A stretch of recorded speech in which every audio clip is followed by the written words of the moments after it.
Hello बच्चों, चलिए प्रश्न पढ़ते हैं। निम्नलिखित पर उदाहरण सहित टिप्पणी लिखिए। अक्रिस्टलीय ठोस। चलिए अब हम प्रश्न की मुख्य अवधारणा देख लेते हैं। तो हमारे प्रश्न की मुख्य अवधारणा क्या होगी? अक्रिस्टलीय ठोस क्या होता है, हम समझ लेते हैं। अक्रिस्टलीय ठोस वो ठोस होता है उन ठोस पदार्थों को अक्रिस्टलीय ठोस उन ठोस पदार्थों को कहते हैं जिनके अंदर पर्याप्त दूरी तक परमाणुओं का कोई विन्यास नहीं होता।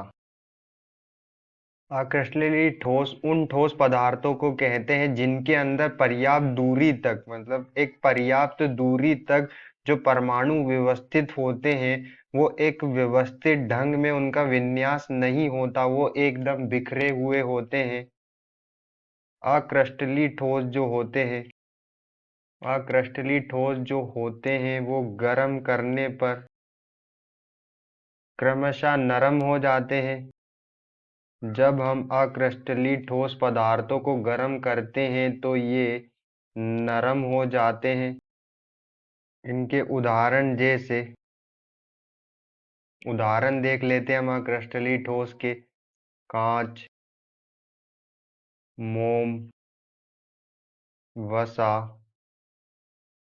आदि। यहाँ पर हमारे अक्रिस्टलीय ठोस पदार्थों के उदाहरण में कांच, मोम, वसा आदि आते हैं। तो हम अक्रिस्टलीय ठोस पदार्थ किन्हें कहते हैं? अक्रिस्टलीय ठोस पदार्थ वे पदार्थ होते हैं जिनके अंदर एक पर्याप्त दूरी तक परमाणु का कोई विन्यास नहीं होता, मतलब एक पर्याप्त दूरी तक परमाणु व्यवस्थित ढंग में व्यवस्थित नहीं होते हैं, बिखरे हुए होते हैं। और अक्रिस्टलीय ठोस को गर्म करने पर ये नरम हो जाते हैं। इनमें कांच, मोम, वसा इत्यादि आते हैं। आशा करते हैं आपको समझ में आया होगा। धन्यवाद।